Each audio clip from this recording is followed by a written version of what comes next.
ಸ್ನೇಹಿತರೆ, ಜಿಯೋಸ್ಕೋಪ್ ಕನ್ನಡ ಯೂಟ್ಯೂಬ್ ಚಾನೆಲ್ಗೆ ನಿಮ್ಮೆಲ್ಲರಿಗೂ ಆತ್ಮೀಯ ಸ್ವಾಗತ. ನಾನು ಮೊನ್ನೆ ಒಂದು ವಿಡಿಯೋದಲ್ಲಿ ನಿಮಗೆ ಈ ನ್ಯಾಟೋ ಕುರಿತಾಗಿ ಟ್ರಂಪ್ ಅವರ ಉಡಾಫೆ ಮಾತುಗಳ ಬಗ್ಗೆ ತಿಳಿಸಿಕೊಟ್ಟಿದ್ದೆ.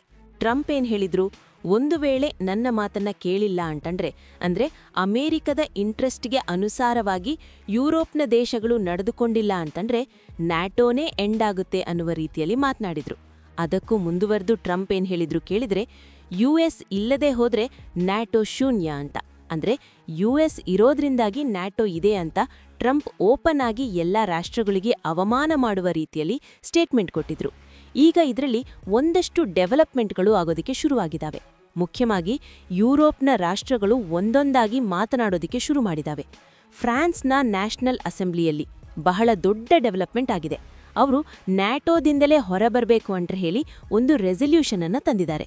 ಇನ್ನೊಂದು ಕಡೆಯಲ್ಲಿ ಯುರೋಪಿಯನ್ ಯೂನಿಯನ್ನಲ್ಲಿ ಟ್ರಂಪ್ ಜೊತೆಗಿನ ಟ್ರೇಡ್ ಡೀಲನ್ನು ಕ್ಯಾನ್ಸಲ್ ಮಾಡಬೇಕು ಅನ್ನುವಂಥ ಚರ್ಚೆ ಆರಂಭಗೊಂಡಿದೆ. ಇದೆಲ್ಲದರ ನಡುವೆ ಯುರೋಪ್ನಲ್ಲಿ ಟ್ರಂಪ್ ಅವರನ್ನ ವಿಪರೀತವಾಗಿ ಬೆಂಬಲಿಸುವ ನಾಯಕರು ಯಾರಾದರೂ ಇದ್ರೆ ಅದು ಜಾರ್ಜಿಯಾ ಮೆಲೋನಿ. ಅವರು ಕೂಡ ಈಗ ಟ್ರಂಪ್ ಅವರ ನಿರ್ಧಾರವನ್ನ ಟೀಕಿಸೋದಕ್ಕೆ ಶುರು ಮಾಡಿದ್ದಾರೆ. ಟ್ರಂಪ್ ಅವರಿಗೆ ಬೆಂಬಲ ಇಲ್ಲ ಅಂತ ಘೋಷಣೆ ಮಾಡಿದ್ದಾರೆ. ಇದನ್ನೆಲ್ಲ ನೋಡ್ತಾ ಇದ್ರೆ ಯುರೋಪ್ ಮತ್ತು ಅಮೆರಿಕದ ಸಂಬಂಧದಲ್ಲಿ ಕೇವಲ ಬಿರುಕು ಮೂಡಿಲ್ಲ, ಮುರದೇ ಹೋಗಿದೆ. ಇದು ಸ್ಪಷ್ಟವಾಗಿ ಎದ್ದು ಕಾಣೋದಕ್ಕೆ ಶುರುವಾಗಿದೆ ಮಿತ್ರರೇ. ಹಾಗಾದ್ರೆ ಏನೇನಾಯ್ತು? ಫ್ರಾನ್ಸ್ ನಿಜವಾಗ್ಲೂ ಕೂಡ ನ್ಯಾಟೋದಿಂದ ಹೊರಗೆ ಬರುತ್ತಾ? ನ್ಯಾಟೋದಿಂದ ಹೊರಗೆ ಬಂದು ಅವರಿಗೆ ಉಳಿದುಕೊಳ್ಳುವಂಥ ಶಕ್ತಿ ಇದೆಯಾ? ಮೆಲೋನಿ ಏನ್ ಹೇಳಿದ್ರು? ಯುರೋಪಿಯನ್ ಯೂನಿಯನ್ ಟ್ರೇಡ್ ಡೀಲನ್ನ ರದ್ದು ಮಾಡುತ್ತಾ? ಇದೆಲ್ಲದರ ಬಗ್ಗೆ ಈ ವಿಡಿಯೋದಲ್ಲಿ ನಿಮಗೆ ಡೀಟೇಲ್ ಮಾಹಿತಿಯನ್ನ ಕೊಡುವಂತ ಪ್ರಯತ್ನ ಮಾಡ್ತೀನಿ. ನೀವು ಈ ವಿಡಿಯೋನ ಕೊನೆವರೆಗೂ ಮಿಸ್ ಮಾಡದೆ ನೋಡಿ ಮಿತ್ರರೇ. ಈ ಹಿಂದೆ ಅಮೆರಿಕದ ಅಧ್ಯಕ್ಷರು ಅಂತಂದ್ರೆ ಅವರಿಗೆ ತನ್ನದೇ ಆದಂಥ ಒಂದು ಡಿಗ್ನಿಟಿ ಇತ್ತು. ವಿಶ್ವದ ನಾಯಕರು ಅಮೆರಿಕದ ಅಧ್ಯಕ್ಷರಿಗೆ ತನೆಬಾಗ್ತಾ ಇದ್ರು. ಯಾಕೆ ಕೇಳಿದ್ರೆ ಅಮೆರಿಕ ಬಹಳ ದೊಡ್ಡ ದೇಶ, ಅವರ ಬಳಿಯಲ್ಲಿ ಸಂಪತ್ತಿದೆ, ಶಕ್ತಿ ಇದೆ. ಇದಕ್ಕೋಸ್ಕರವಾಗಿ ನಾವು ತಲೆ ಬಗ್ಗಿಸ್ತೀವಿ ಅಂತ ಅಲ್ಲ. ಅಮೆರಿಕದ ಅಧ್ಯಕ್ಷರಾದವರು ಒಬ್ಬ ಸ್ಟೇಟ್ಸ್ಮನ್ ರೀತಿಯಲ್ಲಿ ವರ್ತಿಸ್ತಾ ಇದ್ವು. ಹೀಗಾಗಿ ಅವರಿಗೆ ಗೌರವ ಸಿಗ್ತಾ ಇತ್ತು. ಆದ್ರೆ ಹಾಲಿ ಅಧ್ಯಕ್ಷ ಟ್ರಂಪ್ ಇದ್ದಾರಲ್ಲ, ಅಮೆರಿಕದ ಅಧ್ಯಕ್ಷ ಅನ್ನುವಂಥ ಪದವಿಗೆ ಬಹಳ ಅಪಖ್ಯಾತಿಯನ್ನ ತಂದ್ಬಿಟ್ಟಿದ್ದಾರೆ. ಟ್ರಂಪ್ ಯಾವ ಮಟ್ಟಿಗೆ ಹುಚ್ಚಾಟ ಆಡ್ತಾರೆ ಅಂತ ನಿಮ್ಗೆಲ್ಲ ಗೊತ್ತು. ಇವತ್ತು ಸಹ ಒಂದು ಬೆಳವಣಿಗೆ ನಡೆದಿದೆ. ಈಗಾಗಲೇ ವೆನಿಜುವೆಲಾದ ಅಧ್ಯಕ್ಷರನ್ನ ಸೆರೆ ಹಿಡಿಯುವಂಥ ಕೆಲಸವನ್ನ ಅಮೆರಿಕ ಮಾಡಿದೆಯಲ್ಲ, ಅದಾದ ಬಳಿಕ ವೆನಿಜುವೆಲಾದಲ್ಲಿರುವಂಥ ಉಪಾಧ್ಯಕ್ಷರಿಗೆ ಅಲ್ಲಿನ ತಾತ್ಕಾಲಿಕ ಅಧ್ಯಕ್ಷ ಪದವಿಯನ್ನು ಕೊಡಲಾಗಿದೆ. ಈ ನಡುವೆ ಟ್ರಂಪ್ ತನ್ನ ಟ್ರುತ್ ಸೋಷಿಯಲ್ನಲ್ಲಿ ಒಂದು ಘೋಷಣೆ ಮಾಡಿದ್ದಾರೆ. ಅದೇನು ಕೇಳಿದ್ರೆ, ನಾನೇ ವೆನಿಜುವೆಲಾದ ಆಕ್ಟಿಂಗ್ ಪ್ರೆಸಿಡೆಂಟ್, ಈ ರೀತಿಯಾದಂಥ ಒಂದು ಪೋಸ್ಟ್ ಮಾಡಿದ್ದಾರೆ. ಇದು ಭಾರಿ ದೊಡ್ಡ ಸಂಚಲನಕ್ಕೆ ಕಾರಣ ಆಗಿದೆ. ಅಷ್ಟಕ್ಕೂ ಟ್ರಂಪ್ ಮಾಡಿದ್ದೇನು ಕೇಳಿದ್ರೆ, ಈ ವೆನಿಜುವೆಲಾದಲ್ಲಿ ನಿಕೋಲಸ್ ಮದುರೋ ಅವರನ್ನ ಅಮೆರಿಕ ಸೆರೆ ಹಿಡಿತಿದ್ದ ಹಾಗೆ ಈ ವಿಕಿಪೀಡಿಯಾದಲ್ಲಿ ಟ್ರಂಪ್ ಅವರ ಕುರಿತಾದಂಥ ಒಂದು ಪೇಜ್ ಓಪನ್ ಆಗಿದೆ. ಅದರಲ್ಲಿ ಟ್ರಂಪ್ ಅವರನ್ನ ವೆನಿಜುವೆಲಾದ ಆಕ್ಟಿಂಗ್ ಪ್ರೆಸಿಡೆಂಟ್, ಹಂಗಾಮಿ ಅಧ್ಯಕ್ಷ ಅಂತ ಘೋಷಣೆ ಮಾಡಲಾಗಿದೆ. ಆ ಒಂದು ಸ್ಕ್ರೀನನ್ನ ಟ್ರಂಪ್ ಅವರು ತನ್ನ ಟ್ರುತ್ ಸೋಷಿಯಲ್ನಲ್ಲಿ ಶೇರ್ ಮಾಡಿದ್ದಾರೆ. ಟ್ರಂಪ್ ಅವರೇ ಸ್ವತಃ ಇದನ್ನ ಪೋಸ್ಟ್ ಮಾಡಿದ್ರಿಂದಾಗಿ ಇದು ಏನ್ ಕನ್ವೆ ಮಾಡುತ್ತೆ? ಟ್ರಂಪ್ ತನ್ನನ್ನ ತಾನು ವೆನಿಜುವೆಲಾದ ಅಧ್ಯಕ್ಷ ಅಂತೆ ಘೋಷಣೆ ಮಾಡ್ಕೊಂಡ ಹಾಗೆ ತಾನೆ. ಈ ಹಿಂದೆಯೂ ಕೂಡ ಅವರು ಹೇಳಿದ್ರು, ವೆನಿಜುವೆಲಾವನ್ನ ನಾವೇ ಆಳ್ತೀವಿ ಅಂತ. ಇದರ ಜೊತೆಗೆ ವೆನಿಜುವೆಲಾ ಮೇಲೆ ಅಮೆರಿಕ ವಿಪರೀತವಾದಂಥ ಒತ್ತಡವನ್ನ ಕೂಡ ಹೇರ್ತಾ ಇದೆ. ನಾವು ನಿಮ್ಮಿಂದ ಕಚ್ಚಾ ತೈಲವನ್ನ ಖರೀದಿಸ್ತೀವಿ, ಅದಕ್ಕೆ ಹಣ ಕೊಡ್ತೀವಿ. ಆ ಹಣದಲ್ಲಿ ಅಮೆರಿಕ ಕೊಡುವಂಥ ವಸ್ತುಗಳನ್ನ ಮಾತ್ರ ನೀನು ಖರೀದಿ ಮಾಡಬೇಕು. ಈ ರೀತಿಯಾಗಿ ವೆನಿಜುವೆಲಾ ದೇಶವನ್ನ ತನ್ನ ಕಪಿಮಿಷ್ಟಿಯಲ್ಲಿ ಇಟ್ಕೊಳ್ಳುವಂಥ ಪ್ರಯತ್ನವನ್ನ ಟ್ರಂಪ್ ಒಂದು ಕಡೆಯಲ್ಲಿ ಮಾಡ್ತಾ ಇದ್ದಾರೆ. ಇದರ ಜೊತೆಗೆ ಟ್ರಂಪ್ ಅವರ ಕಣ್ಣು ಗ್ರೀನ್ಲ್ಯಾಂಡ್ ಮೇಲೂ ಕೂಡ ಬಿದ್ದಿದೆ. ನನಗೆ ವೈಯಕ್ತಿಕವಾಗಿ ಈ ಘಟನೆ ಬಹಳ ಮಜವಾಗಿ ಕಾಣ್ತಾ ಇದೆ. ಇದು ಆಗ್ಬೇಕಿತ್ತು ಅಂತ ಕೂಡ ಅನಿಸ್ತಾ ಇದೆ. ಯಾಕೆ ಗೊತ್ತಾ? ಈ ಯುರೋಪ್ನ ರಾಷ್ಟ್ರಗಳ ಡಬಲ್ ಸ್ಟ್ಯಾಂಡರ್ಡ್ ಇದೆಯಲ್ಲ, ಇದಕ್ಕೆ ಬಹಳ ದೊಡ್ಡ ಏಟು ಕೊಟ್ಟಂತ ಘಟನೆ. ಈ ಯುರೋಪ್ನ ರಾಷ್ಟ್ರಗಳನ್ನ ಎಕ್ಸ್ಪೋಸ್ ಮಾಡಿದಂಥ ಘಟನೆಯೂ ಕೂಡ ಹೌದು. ಈಗ ವೆನಿಜುವೆಲಾವನ್ನ ವಶಕ್ಕೆ ಪಡೆದಿದ್ದರ ಬಗ್ಗೆ ಯುರೋಪ್ನ ರಾಷ್ಟ್ರಗಳು ತುಟಿ ಬಿಚ್ತಾ ಇಲ್ಲ. ಅದು ಆಗ್ಬೇಕಾಗಿತ್ತು. ನಿಕೋಲಸ್ ಮದುರೋ ಸರ್ವಾಧಿಕಾರಿ, ಅವರನ್ನ ಎಟ್ಕೊಂಡು ಬಂದಿದ್ದು ಒಳ್ಳೆಯದೇ ಆಯಿತು ಅನ್ನುವ ರೀತಿಯಲ್ಲಿ ಯುರೋಪ್ನ ರಾಷ್ಟ್ರಗಳು ಮಾತನಾಡ್ತಾ ಇದ್ದಾವೆ. ಅದೇ ಟ್ರಂಪ್ ಈಗ ಗ್ರೀನ್ಲ್ಯಾಂಡ್ಗೂ ಕಣ್ಣು ಹಾಕಿದ್ದಾರಲ್ಲ, ಅದಕ್ಕೂ ಯುರೋಪ್ನ ರಾಷ್ಟ್ರಗಳು ಹಾಗೆ ಹೇಳಬೇಕಲ್ವಾ? ಆದರೆ ಹಾಗೆ ಹೇಳ್ತಾ ಇಲ್ಲ. ಯಾಕೆಂದ್ರೆ ಅವರ ಮನೆಗೆ ಬೆಂಕಿ ಇಟ್ಟಿದ್ದಾರೆ ಟ್ರಂಪ್. ಆ ಕಾರಣಕ್ಕಾಗಿ ಯುರೋಪ್ನ ರಾಷ್ಟ್ರಗಳು ಈಗ ಭಯಗೊಂಡಿದ್ದಾವೆ. ಟ್ರಂಪ್ ವಿರುದ್ಧವಾಗಿ ನಿಂತ್ಕೊಳ್ಳುವಂತ ಕೆಲಸ ಮಾಡ್ತಾ ಇದ್ದಾವೆ.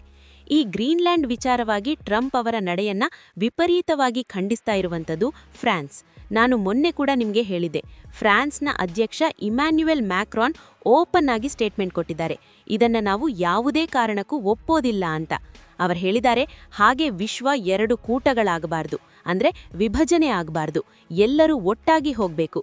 G7 ಮತ್ತು ಬ್ರಿಕ್ಸ್ ನಡುವೆ ಒಂದು ಸಂಬಂಧದ ಸೇತು ನಿರ್ಮಾಣ ಆಗಬೇಕು. ಹೀಗೆಲ್ಲ ಫ್ರೆಂಚ್ ಅಧ್ಯಕ್ಷರು ಪ್ರತಿಪಾದನೆ ಮಾಡಿದರು. ಈಗ ಅದೇ ಫ್ರಾನ್ಸ್ನ ನ್ಯಾಷನಲ್ ಅಸೆಂಬ್ಲಿಯಲ್ಲಿ ಒಂದು ರೆಸಲ್ಯೂಷನ್ ಅನ್ನು ತರಲಾಗಿದೆ.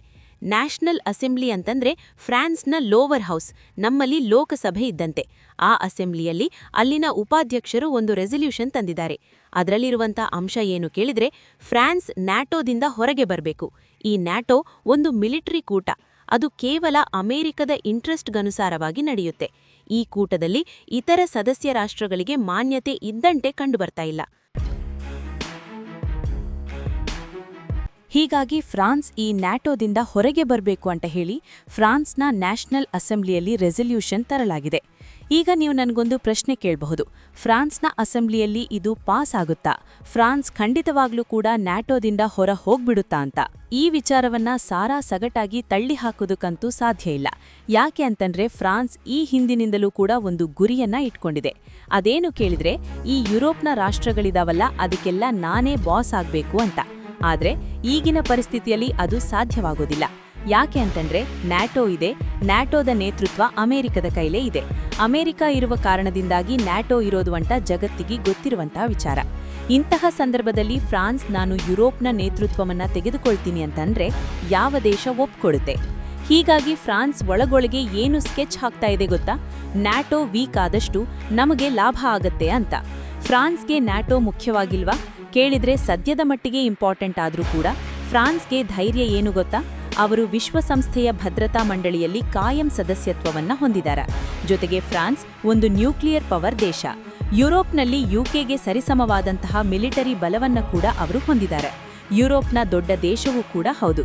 ಹೀಗಾಗಿ ಫ್ರಾನ್ಸ್ಗೆ ಏನನ್ನಿಸ್ತಾ ಇದೆ, ನಮಗೇನು ನ್ಯಾಟೋ ಅಷ್ಟು ಇಂಪಾರ್ಟೆಂಟ್ ಅಲ್ಲ. ಒಂದು ವೇಳೆ ನ್ಯಾಟೋ ವೀಕ್ ಆಗಿದ್ದೇ ಆದ್ರೆ ನಮಗೊಂದು ಲಕ್ ಕುಲಾಯಿಸುತ್ತೆ ಅನ್ನುವಂಥ ಲೆಕ್ಕಾಚಾರದಲ್ಲಿ ಫ್ರಾನ್ಸ್ ಈ ಹಿಂದಿನಿಂದಲೂ ಕೂಡ ಇತ್ತು. ಈಗ ಏನು ಪರಿಸ್ಥಿತಿ ಉಂಟಾಗಿದೆಯಲ್ಲ, ಗ್ರೀನ್ಲ್ಯಾಂಡ್ ವಿಚಾರದಲ್ಲಿ ಟ್ರಂಪ್ ಡೆನ್ಮಾರ್ಕ್ಗೆ ದಂಕಿ ಹಾಕ್ತಾ ಇದ್ದಾರಲ್ಲ, ಇದೇ ಪರಿಸ್ಥಿತಿಯನ್ನ ಬಳಸಿಕೊಂಡು ತನ್ನ ನಾಯಕತ್ವವನ್ನ ಪ್ರದರ್ಶನ ಮಾಡೋದಕ್ಕೆ ಫ್ರಾನ್ಸ್ ಯತ್ನ ಮಾಡ್ತಾ ಇದೆ. ದಿಢೀರಂತ ಅವರೇನು ನ್ಯಾಟೋದಿಂದ ಹೊರಗೆ ಬರ್ತಾರೆ ಅಂತ ನನಗೆ ಅನ್ಸೋದಿಲ್ಲ. ಆದ್ರೆ ಫ್ರಾನ್ಸ್ನ ಯೋಚನೆಗಳು ಹೇಗಿದಾವೆ ಕೇಳಿದ್ರೆ, ಒಂದೊಳ್ಳೆ ಅವಕಾಶ ಸಿಕ್ಕಿದ್ರೆ ನೋಡೋಣ ಒಂದು ಕೈ ಅಂತ. ಒಂದು ವೇಳೆ ಫ್ರಾನ್ಸ್ ಏನಾದ್ರೂ ನಿಜವಾಗ್ಲೂ ನ್ಯಾಟೋದಿಂದ ಹೊರಗೆ ಬಂದಿದ್ದೇ ಆದ್ರೆ ಇದರ ದೊಡ್ಡ ಯಶಸ್ಸು ಯಾರಿಗೆ ಕೇಳಿದ್ರೆ ರಷ್ಯಾಗೆ. ಯಾಕೆ ಅಂತಂದ್ರೆ ನ್ಯಾಟೋ ವೀಕ್ ಆಗ್ತಲೇ ಹೋಗುತ್ತೆ. ಫ್ರಾನ್ಸ್ನ ನಡೆಯನ್ನ ಅನೇಕ ದೇಶಗಳು ಅನುಸರಿಸಬಹುದು.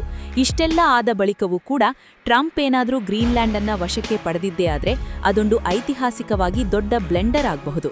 ರಷ್ಯಾದ ಬಹುವರ್ಷಗಳ ಕನಸೇನಿತ್ತು ಅದು ನನಸಾಗುತ್ತೆ. ಯುರೋಪ್ನ ರಾಷ್ಟ್ರಗಳು ರಷ್ಯಾವನ್ನ ಛಿದ್ರ ಮಾಡಬೇಕು ಅಂತ ಏನು ಪ್ರಯತ್ನ ಮಾಡಿದ್ವಲ್ಲ, ಅದರ ಪ್ರತಿಫಲವನ್ನ ಯುರೋಪ್ನನ್ನೇ ನೋಡೋದಕ್ಕೆ ಸಿಗುತ್ತೆ. ನಿಮಗೆ ನೆನಪಿರ್ಲಿ ಮಿತ್ರಳೆ, ಈ ಉಕ್ರೇನ್ ಮೇಲೆ ರಷ್ಯಾ ಯುದ್ಧ ಮಾಡುತ್ತಲ್ಲ, ಯುರೋಪ್ನ ರಾಷ್ಟ್ರಗಳು ಯಾಕೋಸ್ಕರವಾಗಿ ಉಕ್ರೇನ್ಗೆ ಅಷ್ಟೆಲ್ಲ ಸಪೋರ್ಟ್ ಮಾಡಿದ್ವು ಕೇಳಿದ್ರೆ, ಈ ಯುರೋಪ್ನ ರಾಷ್ಟ್ರಗಳಿಗೆ ಒಂದು ಕೆಟ್ಟ ಕನಸಿತ್ತು, ರಷ್ಯಾವನ್ನ ಇನ್ನಷ್ಟು ವೀಕ್ ಮಾಡಬೇಕು, ಅದು ಇನ್ನಷ್ಟು ಭಾಗಗಳಾಗಿ ಒಡೆದು ಹೋಗಬೇಕು ಅಂತ. ಇದನ್ನ ಕೇಳೋದಕ್ಕೆ ಆಶ್ಚರ್ಯ ಆದ್ರೂ ಕೂಡ ಇದು ಸತ್ಯ. ಇದಕ್ಕೆ ಕಾರಣ ಏನು ಕೇಳಿದ್ರೆ, ಯುರೋಪ್ನ ರಾಷ್ಟ್ರಗಳಿಗೆ ರಷ್ಯಾದಲ್ಲಿರುವಂತಹ ನ್ಯಾಚುರಲ್ ರಿಸೋರ್ಸ್ ಇದೆಯಲ್ಲ, ಇದರ ಮೇಲೆ ಬಹಳ ದೊಡ್ಡ ಕಣ್ಣಿದೆ. ಎಲ್ಲಿಯವರೆಗೆ ರಷ್ಯಾ ಒಂದಾಗಿರುತ್ತೋ, ಅಲ್ಲಿ ಪ್ರಬಲವಾದಂತಹ ಪುತಿನ್ರಂತಹ ನಾಯಕತ್ವ ಇರುತ್ತೋ, ಅಲ್ಲಿಯವರೆಗೆ ಈ ಯುರೋಪ್ನ ರಾಷ್ಟ್ರಗಳ ಆಟ ನಡೆಯೋದಿಲ್ಲ. ಅದೇ ಏನಾದ್ರೂ ಈ ಹಿಂದೆ ಸೋವಿಯತ್ ವಿಭಜನೆ ಆಯ್ತಲ್ಲ, ಅದೇ ರೀತಿಯಾಗಿ ರಷ್ಯಾ ಇನ್ನೊಮ್ಮೆ ವಿಭಜನೆಯಾಗಿ ಅಲ್ಲಿ ಪ್ರತ್ಯೇಕ ಆಡಳಿತಗಳು ಬಂದಿದ್ದೇ ಆದ್ರೆ ಅವುಗಳನ್ನ ಯುರೋಪ್ನ ರಾಷ್ಟ್ರಗಳು ತನ್ನ ಕಪಿಮುಷ್ಟಿಯಲ್ಲಿ ಇಟ್ಕೊಳ್ಬಹುದು, ಅಲ್ಲಿನೇ ನ್ಯಾಚುರಲ್ ರಿಸೋರ್ಸ್ ಅನ್ನ ತನ್ನ ಮನಸ್ಸಿಗೆ ಬಂದಂತೆ ಬಗೆದು ಹುತ್ತಬಹುದು ಅನ್ನುವಂಥದ್ದು ಯುರೋಪ್ನ ರಾಷ್ಟ್ರಗಳ ಲೆಕ್ಕಾಚಾರ. ಆದ್ರೆ ಇವರು ರಷ್ಯಾವನ್ನ ಒಡೆಯೋದಿಕ್ಕೆ ಹೋದ್ರು. ಈಗ ಟ್ರಂಪ್ ಕಾರಣದಿಂದಾಗಿ ಇವರ ಶಕ್ತಿಯ ಕೇಂದ್ರವಾಗಿದ್ದಂತಹ ನ್ಯಾಟೋನೇ ಒಡೆದು ಹೋಗುವ ಹಂತಕ್ಕೆ ಬಂದು ನಿಂತುಕೊಂಡಿದೆ. ಕೇವಲ ಫ್ರಾನ್ಸ್ ಮಾತ್ರ ಅಮೆರಿಕದ ವಿರುದ್ಧವಾಗಿ ನಿಂತುಕೊಂಡಿದೆ ಅಂತ ಅಂದುಕೊಳ್ಬೇಡಿ. ಯುರೋಪಿಯನ್ ಯೂನಿಯನ್ನಲ್ಲೂ ಕೂಡ ಆಕ್ರೋಶ ಜಾಸ್ತಿ ಆಗ್ತಾ ಇದೆ. ಯುರೋಪಿಯನ್ ಯೂನಿಯನ್ನಲ್ಲಿ ಟ್ರಂಪ್ ವಿರುದ್ಧವಾಗಿ ಆಗ್ತಾ ಇರುವಂತಹ ಬೆಳವಣಿಗೆಗಳ ಕುರಿತಾಗಿ ಪೊಲಿಟಿಗೋ ಒಂದು ವರದಿಯನ್ನ ಪ್ರಕಟಿಸಿದೆ. ಅದರಲ್ಲಿ ಏನು ಹೇಳಲಾಗಿದೆ ಕೇಳಿದ್ರೆ, ಒಂದು ವೇಳೆ ಗ್ರೀನ್ಲ್ಯಾಂಡ್ ವಿಚಾರದಲ್ಲಿ ಟ್ರಂಪ್ ಹಿಂದೆ ಸರಿಲಿಲ್ಲ ಅಂತಾದ್ರೆ ಅಮೆರಿಕ ಮತ್ತು ಯುರೋಪ್ ಯೂನಿಯನ್ ನಡುವೆ ಆದಂತಹ ಟ್ರೇಡ್ ಡೀಲ್ ಅನ್ನ ಕ್ಯಾನ್ಸಲ್ ಮಾಡಬೇಕು, ಇಲ್ಲ ಫ್ರೀಸ್ ಮಾಡಬೇಕು. ಹೀಗಂತ ಮೆಂಬರ್ ಆಫ್ ಯುರೋಪಿಯನ್ ಪಾರ್ಲಿಮೆಂಟ್ನಲ್ಲಿ ಚರ್ಚೆಯಾಗಿದೆ. ಅನೇಕ ಸದಸ್ಯರು ಈ ಬಗ್ಗೆ ಮಾತನಾಡಿದ್ದಾರೆ.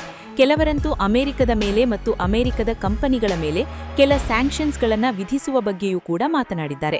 ಇದನ್ನ ಕೇಳಿದಾಗ ನಿಮಗೆ ಆಶ್ಚರ್ಯ ಆಗಬಹುದು. ಯುರೋಪ್ಗೆ ಅಷ್ಟೆಲ್ಲ ತಾಕತ್ತಿದೆಯಾ? ಅಮೆರಿಕದ ಮೇಲೆಯೇ ಸ್ಯಾಂಕ್ಷನ್ಸ್ ಅನ್ನ ವಿಧಿಸುವಂತಹ ಕೆಪಾಸಿಟಿ ಇವರಿಗಿದೆಯಾ ಅಂತ ಕೇಳಿದ್ದೆ. ಆದರೆ ಮಿತ್ರರೇ, ಒಂದು ಹಂತದಲ್ಲಿ ಇದೆ. ಯಾಕೆ ಗೊತ್ತಾ? ಈ ಯುರೋಪ್ ಮತ್ತು ಅಮೆರಿಕ ಇದಾವಲ್ಲ, ಇವು ಒಂಥರ ಒಂದೇ ನಾಣ್ಯದ ಎರಡು ಮುಖ ಇದ್ದ ಹಾಗೆ. ಒಂದನ್ನು ಬಿಟ್ಟು ಒಂದು ಬದುಕೋದೇ ಇಲ್ಲ. ಈಗೇನು ಗಲಾಟಿ ಘರ್ಷಣೆಗಳು ಆಗ್ತಾ ಇದಾವಲ್ಲ, ಇದು ಅಮೆರಿಕ ಮತ್ತು ಯುರೋಪ್ನ ನಡುವೆ ಆಗ್ತಾ ಇರುವಂತಹ ಘರ್ಷಣೆಗಳಲ್ಲ. ಇದು ಟ್ರಂಪ್ ಮತ್ತು ಯುರೋಪ್ನ ನಡುವೆ ಆಗ್ತಾ ಇರುವಂತಹ ಘರ್ಷಣೆಗಳು. ನಿಮಗೆ ಒಂದು ನೆನಪಿರ್ಲಿ, ಟ್ರಂಪ್ ಅವರನ್ನ ಹೊರತುಪಡಿಸಿ ನಾಳೆ ಇದೇ ರಿಪಬ್ಲಿಕನ್ ಪಕ್ಷದಿಂದ ಇನ್ಯಾರೋ ಅಧ್ಯಕ್ಷರಾದರೂ ಕೂಡ ಯುರೋಪ್ ಮತ್ತು ಅಮೆರಿಕದ ಸಂಬಂಧದಲ್ಲಿ ಸಾಕಷ್ಟು ಸುಧಾರಣೆ ಆಗುತ್ತೆ. ಯುರೋಪ್ನ ವಿರುದ್ಧವಾಗಿ ಅಮೆರಿಕ ತೀರ್ಮಾನವನ್ನ ಕೈಗೊಳ್ಳುವುದಿಲ್ಲ. ಇದು ಕೇವಲ ಟ್ರಂಪ್ ಕಾರಣದಿಂದ ಆಗ್ತಾ ಇರುವಂತಹ ಗೊಂದಲಗಳು ಅಷ್ಟೇ. ಯಾಕೆ ಅಮೆರಿಕ ಯುರೋಪ್ ವಿರುದ್ಧವಾಗಿ ಅಷ್ಟೆಲ್ಲ ನಿರ್ಧಾರ ಕೈಗೊಳ್ಳುವುದಿಲ್ಲ ಕೇಳಿದ್ರೆ, ಮಿತ್ರರೇ, ಒಂದು ಹಂತದಲ್ಲಿ ಯುರೋಪೇ ಅಮೆರಿಕದ ಶಕ್ತಿ. ಇವತ್ತು ಅಮೆರಿಕದ ಡಿಫೆನ್ಸ್ ಇಂಡಸ್ಟ್ರಿಗೆ ದೊಡ್ಡ ಮಾರುಕಟ್ಟೆ ಇರೋದು ಎಲ್ಲಿ? ಯುರೋಪ್ನಲ್ಲಿ. ಅಮೆರಿಕ ತನ್ನ ಬಹುತೇಕ ಶಸ್ತ್ರಾಸ್ತ್ರಗಳನ್ನ ನ್ಯಾಟೋ ದೇಶಗಳಿಗೆ ಮಾರಾಟ ಮಾಡೋದು. ಯುಎಸ್ ಕಂಪನಿಯ ದೊಡ್ಡ ಮಾರುಕಟ್ಟೆಯೂ ಕೂಡ ಯುರೋಪ್ನ ರಾಷ್ಟ್ರಗಳೇ. ಯುರೋಪಿಯನ್ ಜನರಿಗೆ ಕೊಳ್ಳುವಂತಹ ಸಾಮರ್ಥ್ಯ ಜಾಸ್ತಿ ಇದೆ, ಅಂದ್ರೆ ಪರ್ಚೇಸಿಂಗ್ ಪವರ್. ಹೀಗಾಗಿರುವಂತಹ ಸಂದರ್ಭದಲ್ಲಿ ಕಂಪ್ಲೀಟ್ ಆಗಿ ನಾನು ಯುರೋಪ್ನ ಜೊತೆಗೆ ಸಂಬಂಧವನ್ನ ಕಡಿದುಕೊಳ್ತೀನಿ ಅಂತಂದ್ರೆ ಅದು ಅಮೆರಿಕಾಗೆ ಬಹಳ ದೊಡ್ಡ ನಷ್ಟವನ್ನ ತಂದಿಡುತ್ತೆ. ನ್ಯಾಟೋ ಒಂದನ್ನ ಹೊರತುಪಡಿಸಿ ಯುರೋಪ್ ಅಮೆರಿಕ ಮೇಲೆ ಡಿಪೆಂಡ್ ಆಗಿರೋದಕ್ಕಿಂತಲೂ ಹೆಚ್ಚಾಗಿ ಅಮೆರಿಕ ಯುರೋಪ್ ಮೇಲೆ ಡಿಪೆಂಡ್ ಆಗಿದೆ. ಒಟ್ನಲ್ಲಿ ಟ್ರಂಪ್ ಗ್ರೀನ್ಗೆ ಕೈ ಹಾಕ್ತಿದ್ದ ಹಾಗೆ ಅಮೆರಿಕ ಮತ್ತು ಯುರೋಪ್ನ ನಡುವಿನ ಗೊಂದಲಗಳು ಜಾಸ್ತಿ ಆಗ್ತಾ ಇದ್ದಾವೆ. ಇನ್ನು ಉದಾಹರಣೆ ಕೊಡಬೇಕು ಅಂತಂದ್ರೆ ಜಾರ್ಜಿಯಾ ಮೆಲೋನಿ, ಇಟಲಿ ದೇಶದ ಪ್ರಧಾನಮಂತ್ರಿ. ಇವರು ಟ್ರಂಪ್ ಅವರನ್ನ ಪ್ರಬಲವಾಗಿ ಬೆಂಬಲಿಸ್ತಾರೆ. ಯಾಕೆ ಕೇಳಿದ್ರೆ, ಟ್ರಂಪ್ ಕೂಡ ರೈಟ್ ವಿಂಗ್ ಲೀಡರ್, ಈ ಜಾರ್ಜಿಯಾ ಮೆಲೋನಿಯೂ ಕೂಡ ರೈಟ್ ವಿಂಗ್ ಲೀಡರ್. ಈಗ ಜಾರ್ಜಿಯಾ ಮೆಲೋನಿಯೂ ಕೂಡ ಗ್ರೀನ್ಲ್ಯಾಂಡ್ ವಿಚಾರದಲ್ಲಿ ಟ್ರಂಪ್ ಅವರನ್ನ ಒಪ್ಕೊಂಡಿಲ್ಲ.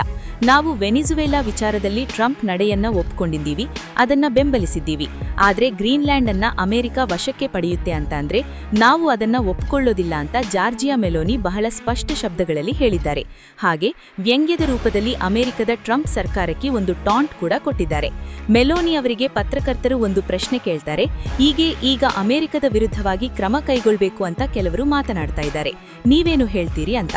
ಅದಕ್ಕೆ ಮೆಲೋನಿ ಹೇಳ್ತಾರೆ, ಏನು ಮ್ಯಾಕ್ಡಾನಲ್ಡ್ಸ್ ಮೇಲೆ ದಾಳಿ ಮಾಡಬೇಕಾ ಅಥವಾ ಯುರೋಪ್ನಲ್ಲಿರುವಂತಹ ಅಮೆರಿಕದ ಸೇನಾ ನೆಲೆಗಳನ್ನ ಮುಚ್ಚಬೇಕಾ? ಹೀಗಂತ ಮೆಲೋನಿ ಪ್ರಶ್ನೆ ಕೇಳ್ತಾರೆ. ಅಂದ್ರೆ ಮಿತ್ರರೇ, ಇದು ಅಮೆರಿಕಾಗೆ ಮೆಲೋನಿ ಅವರು ನೆನಪು ಮಾಡಿಕೊಟ್ಟಿದ್ದು. ನೀವು ನಮ್ಮ ಮೇಲೆ ಡಿಪೆಂಡ್ ಆಗಿದ್ರಿ, ಒಂದು ವೇಳೆ ನೀವು ನಮ್ಮ ಮಾತನ್ನ ಕೇಳಿಲ್ಲ ಅಂತ ಅಂದ್ರೆ ನಮ್ಮ ದೇಶಗಳಿಂದ ನಿಮ್ಮನ್ನ ಹೊರ ಹಾಕೋದು ಕೂಡ ನಮ್ಗೆ ಗೊತ್ತು ಅನ್ನುವ ರೀತಿಯಲ್ಲಿ ಮೆಲೋನಿ ಅವರು ಮಾತನಾಡಿದ್ದಾರೆ ಅಂತ ಕೆಲ ವಿಶ್ಲೇಷಕರು ಅಭಿಪ್ರಾಯ ಪಡ್ತಾ ಇದ್ದಾರೆ. ಹಾಗೆ ರಷ್ಯಾ ಜೊತೆಗೆ ಮಾತುಕತೆಯ ಚಾನೆಲ್ ಅನ್ನ ಓಪನ್ ಮಾಡಬೇಕು ಅಂತ ಇದೇ ಜಾರ್ಜಿಯಾ ಮೆಲೋನಿ ಅವರು ಒತ್ತಾಯ ಮಾಡಿದ್ದಾರೆ. ಯುರೋಪ್ ರಷ್ಯಾವನ್ನ ಕೂಡ ಸೇರಿಸಿಕೊಂಡು ಎರಡು ಪಕ್ಷಗಳ ಜೊತೆಗೆ ನೆಗೋಷಿಯೇಷನ್ ಆರಂಭ ಮಾಡಬೇಕು ಅನ್ನುವಂಥದ್ದು ಜಾರ್ಜಿಯಾ ಮೆಲೋನಿ ಅವರ ವಾದ. ಅಂದ್ರೆ ಈಗ ಯುರೋಪ್ ಅಮೆರಿಕಾವನ್ನ ಬಿಟ್ಟು ಯೋಚನೆ ಮಾಡೋದಕ್ಕೆ ಶುರು ಮಾಡಿಬಿಟ್ಟಿದೆ. ಯಾಕೆ ಕೇಳಿದ್ರೆ, ಗ್ರೀನ್ಲ್ಯಾಂಡ್ ವಿಚಾರದಲ್ಲಿ ಟ್ರಂಪ್ ಯುರೋಪ್ಗೆ ಅಂತಹ ಆಘಾತವನ್ನ ಕೊಟ್ಟಿದ್ದಾರೆ. ಇಷ್ಟೆಲ್ಲ ಮಾಡಿ ಯುರೋಪ್ ಗ್ರೀನ್ಲ್ಯಾಂಡ್ ಅನ್ನ ಉಳಿಸಿಕೊಳ್ಳುತ್ತೆ ಅಂತ ನನಗೇನೂ ಅನ್ಸೋದಿಲ್ಲ. ಟ್ರಂಪ್ ಒಬ್ಬ ಹುಂಬಾ, ಒಬ್ಬ ವ್ಯಾಪಾರಿ. ಇವತ್ತು ರಾತ್ರಿನೇ ಸೇನೆಯನ್ನ ಗ್ರೀನ್ಲ್ಯಾಂಡ್ಗೆ ಕಳಿಸಿದ್ರೂ ಕೂಡ ಏನು ಆಶ್ಚರ್ಯ ಪಡಬೇಡಿ. ಈ ಎಲ್ಲಾ ವಿಚಾರಗಳ ಕುರಿತಾಗಿ ನಿಮ್ಮ ಅನಿಸಿಕೆ, ಅಭಿಪ್ರಾಯಗಳೇನು ಕಮೆಂಟ್ ಮಾಡುವ ಮೂಲಕ ನಮಗೆ ತಿಳಿಸಿ. ಹಾಗೆ ನಿಮಗೆ ಈ ವಿಡಿಯೋ ಇಷ್ಟವಾದ್ರೆ ಲೈಕ್ ಮಾಡಿ. ಜೊತೆಗೆ ನೀವಿನ್ನೂ ಜಿಯೋಸ್ಕೋಪ್ ಕನ್ನಡ ಯೂಟ್ಯೂಬ್ ಚಾನೆಲ್ನ ಸಬ್ಸ್ಕ್ರೈಬ್ ಮಾಡಿಲ್ಲ ಅಂತಂದ್ರೆ ಈ ಕೂಡಲೇ ಸಬ್ಸ್ಕ್ರೈಬ್ ಮಾಡಿ. ಧನ್ಯವಾದಗಳು.